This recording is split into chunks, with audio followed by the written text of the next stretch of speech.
China, the Chinese chicken. You have a drumstick and your brain stops sticking. Hey everyone, this is China Chicken, and welcome back to my Hard Knocks training camp with the Buffalo Bills episode 5 review. This is the season finale of this, so I was really excited to get into this.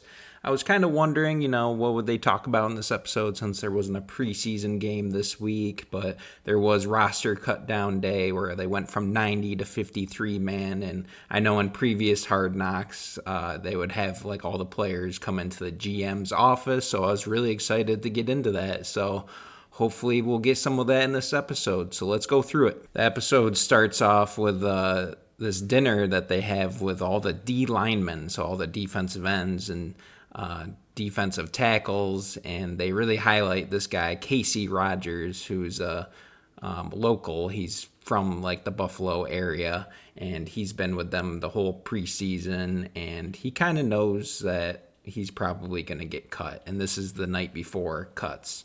So the D linemen are all having a dinner together, and so he's talking about how blessed he is to be in this situation and everything, and then he asks for everyone's autograph. So I thought that was really cool to see from him, and hopefully he gets a practice squad spot. We'll see. Okay, and then they show this scene here, and I really thought they were going to have players come in and we were going to watch them get cut and the conversations, and I thought it was going to be really interesting to see the conversations they have as they cut them, because obviously McDermott and Bean, they don't want to do this, but they have to. They have to cut down their team to 53 players from 90 players. So that's a lot of heartbreak there from these players.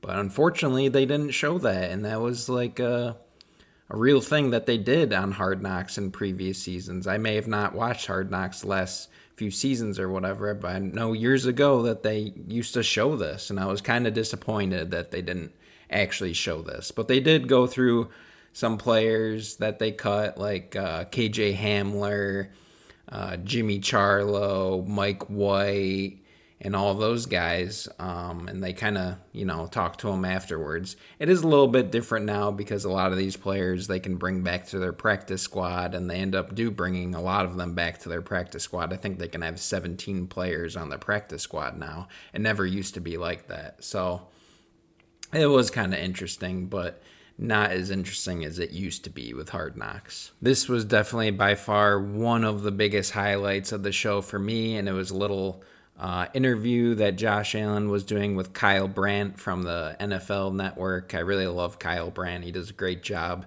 and it looks like he does a great job with this interview. I'd really like to see the full interview here, which I think we'll get at some point. If we haven't already, I'll have to look into it. But Kyle Brandt asks, him about his his wife now. They just got married a few months ago. But his wife, Haley Steinfeld, about the new movie Sinners. And Josh Allen just gushes about how proud of her he was for that movie and how amazing that movie is. And she does an excellent job in that movie. And he said he was crying at the end of the movie, just so happy for her and so emotional.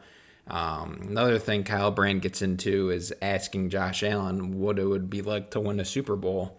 And Josh, oh man, this gives me goosebumps just talking about it, but I see it too. And he says, I see it. I see the parade. I see it in my dreams, in my head.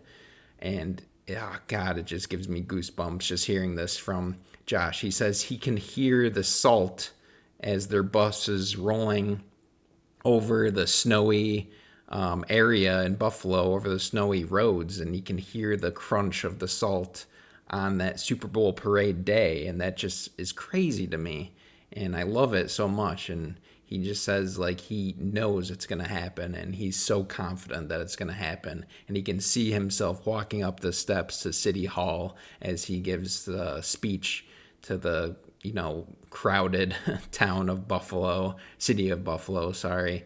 And it's 5 degrees out. Everyone's out there with their coats. They don't care. They're all drinking beer, having fun on parade day. And it just gives me goosebumps, and it gets me so excited for the season. And I really do believe it. I believe that Josh Allen is going to win a Super Bowl for Buffalo.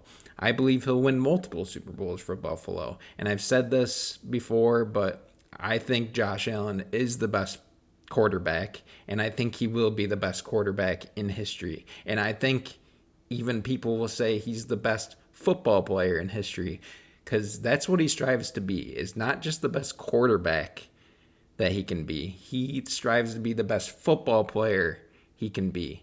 And you see that with plays like in San Francisco this past year where he throws it to Amari Cooper. And Amari Cooper pitches it back to Josh Allen, and Josh Allen dives in for a touchdown. You don't see that out of every quarterback. And I just think that's such an insane play. And it's not just a quarterback play, it's a football player play. And it's insane to me. So I love Josh Allen. I really do think he's going to win a Super Bowl, and it brings tears to my eyes just now talking about it. So, yeah.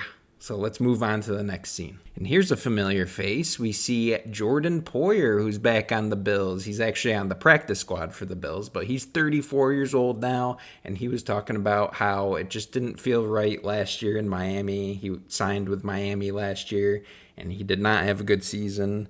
And he just feels like he's home back here in Buffalo, even just being on the practice squad, doing whatever he can to help this team win. And I love that for Jordan. Jordan's an awesome guy, and I hope he can do what it takes to help this team win. The practice squad is a big position, and it's going to help this team.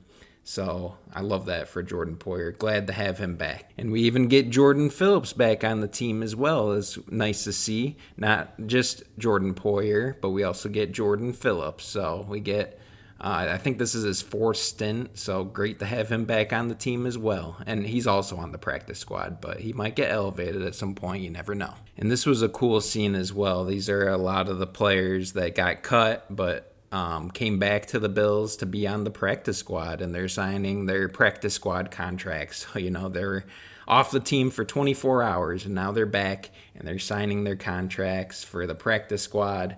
And I think he said, the guy talking to them, that they get paid either between like $13,000 to $25,000 a week, something like that, depending on years of service in the NFL. So that's still really good, you know, if you think about that. On the low end, $13,000 a week, hey, I'll take it, you know, just to be on the practice squad. You're not playing, you're just practicing.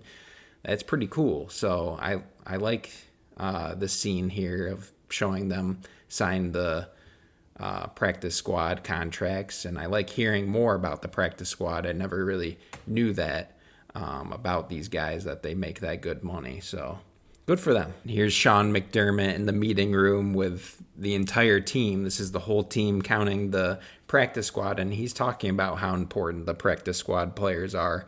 And even though they're technically not on the 53-man roster, they're still on this team. And he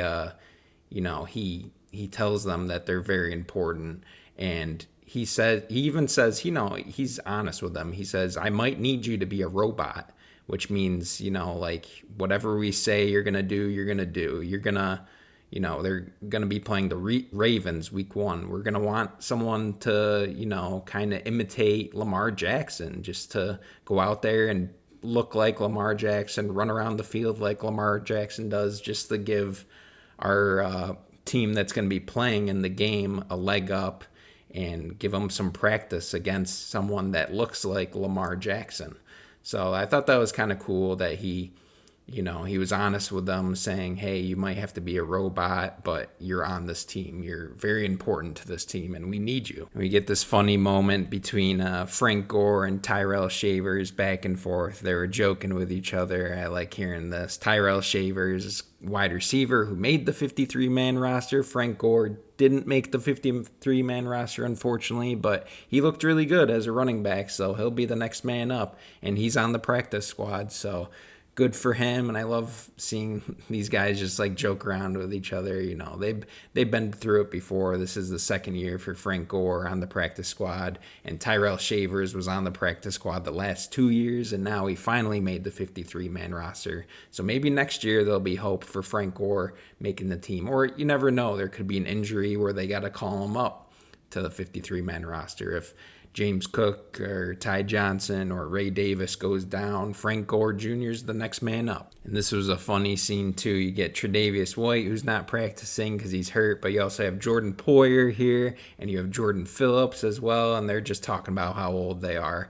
And Tre'Davious White's like, I'm 30 now, and Jordan Phillips is like, I'm 32. And then Jordan Poyer comes in and he says, well, I got you guys both beat. I'm 34. I'm the old man on the team. And that just hits me because I'm 34 right now.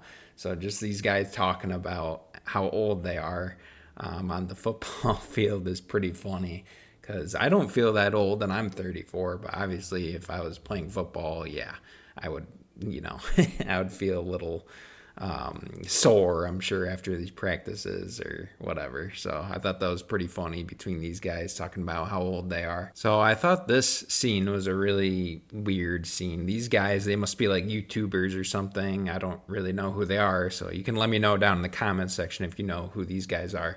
But they were having a little interview with Josh Allen. They were doing hot wing challenge where they had to ask Josh Allen questions and then they would eat hot wings. I don't really know what's going on there. They're doing some sort of hot ones type thing, but Josh Allen's not eating the wings. I don't know. That was kind of weird. But they do ask him an interesting question here where they're like, what would happen if the offensive player and defensive player both had their hands up against the ball, but neither of them are grasping the ball and they just stood there? Like, what would happen? What would it be? And Josh, in my mind, I was thinking, I think the tie, it seems like it would be a tie. The tie would go to the receiver, and it would be a touchdown. But Josh Allen says he thinks it would be no touchdown and it would be an incomplete pass because neither of them have clear possession of the ball in the end zone. And I think Josh Allen's right there. I don't think this would ever happen because obviously both players would be trying to grab for the ball and tuck it away. But if this did happen for whatever reason, I think it would go as an incomplete pass because neither of them are grasping the ball and tucking it away and having clear possession. So I thought that was kind of interesting, something kind of fun to think about. And I guess these two guys even asked a ref what it would be, and the ref said it would be a touchdown in some way, but they weren't sure how it would be a touchdown or which way it would go. So I thought that was kind of weird, but I do think Josh Allen's right that this would be an incomplete pass somehow.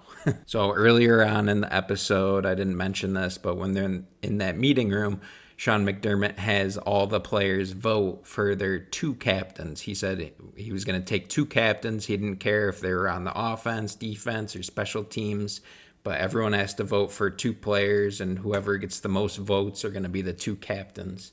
And it ended up being the same thing as it was last year with Josh Allen and Terrell Bernard. So you got Josh Allen as the quarterback, a captain, and then you got Terrell Bernard as the middle linebacker of the team, and he's also a captain. So that was the same result as last year, which I thought was a good result, and it makes sense because they had such a successful year last year.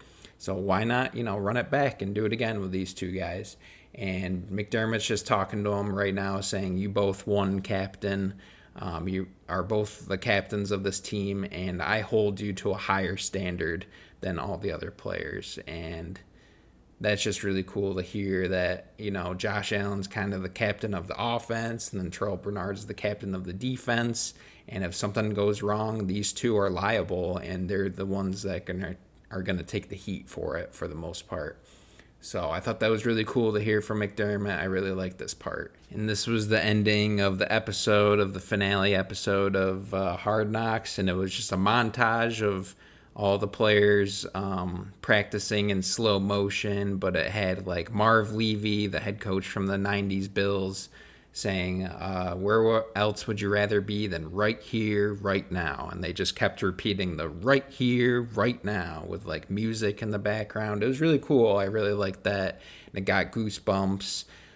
Just thinking that, Josh Allen's got to think right here, right now. This is the time. Right here, right now, to go to the Super Bowl and win it. We got to win it for those 90s Bills. We got to win it for Marv Levy, who just turned 100 years old.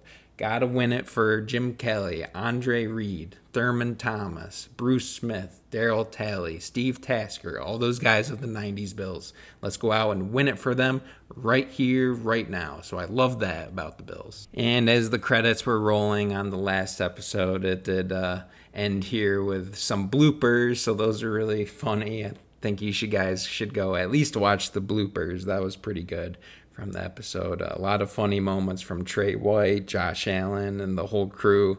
So I thought that was good to watch, was the bloopers. They were all playing with the boom mic because there was always a HBO Hard Knocks guy out there just holding the boom mic the entire time, and they were making fun of that. And the guy's arms must be tired just holding that boom mic all day. So I thought that was really funny.